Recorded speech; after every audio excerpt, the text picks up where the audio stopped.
এখন আমরা IoT architecture শিখব। সো আইওটি আর্কিটেকচার শিখতে গেলে আমি দেখেন এই যে 4টা বক্স আছে। সো এই 4টা বক্সে একটা আছে সেন্সিং, আরেকটা আছে প্রসেসিং, আরেকটা আছে কানেক্টিভিটি, আরেকটা আছে অ্যাপ্লিকেশন। ওকে, সেন্সিংটা কি? সেন্সিংটা হয়েছে যেখানে সেন্সরস থাকে। সেন্সিং ফেসে সেন্সরগুলো পরিবেশ থেকে অথবা আপনার বডি থেকে ডাটা কালেকশন করবে, দেন এটা প্রসেসিং ফেসে পাঠাবে। তো প্রসেসিং এ এসে ডেটাগুলা অ্যানালাইসিস হবে। এখানে ধরেন নোড এমসিইউ থাকতে পারে, অথবা আরডুইনো থাকতে পারে।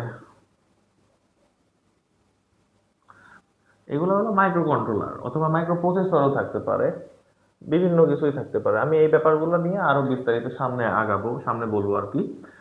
দেন কানেক্টিভিটির ক্ষেত্রে হইতে পারে ব্লুটুথ, অথবা হইতে পারে বিভিন্ন ওয়াইফাই, আবার হইতে পারে ইন্টারনেট।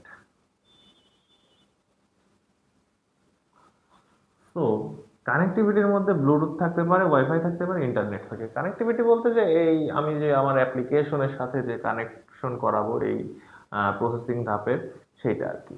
আর অ্যাপ্লিকেশন হলো যে আপনি যে মোবাইল ফোনে যে দেখতেছেন, মোবাইল স্ক্রিন, এই মোবাইল স্ক্রিনে যে আপনি যে অ্যাপটা দেখতেছেন, অ্যাপের মধ্যে যে আপনার যে ধরুন এটা একটা টেম্পারেচার সেন্সর আছে এখানে। টেম্পারেচার সেন্সরটা ও প্রসেসিং ফেজে এলো, ওর ডেটাটা পাঠাইলো, ডেটা কানেক্টিভিটি ব্লুটুথ অথবা ওয়াইফাই অথবা ইন্টারনেটের থ্রুতে গেল, যাওয়ার পরে ও অ্যাপ্লিকেশন ফেজে এসে আপনার মোবাইলের একটা অ্যাপ থাকবে, অ্যাপের মধ্যে এই জিনিসটা দেখাবে। সো এই পুরো যে 4টা বক্স আছে, এই 4টা বক্স মিলায় আইওটির বেসিক স্ট্রাকচার দাঁড়ায় আর কি।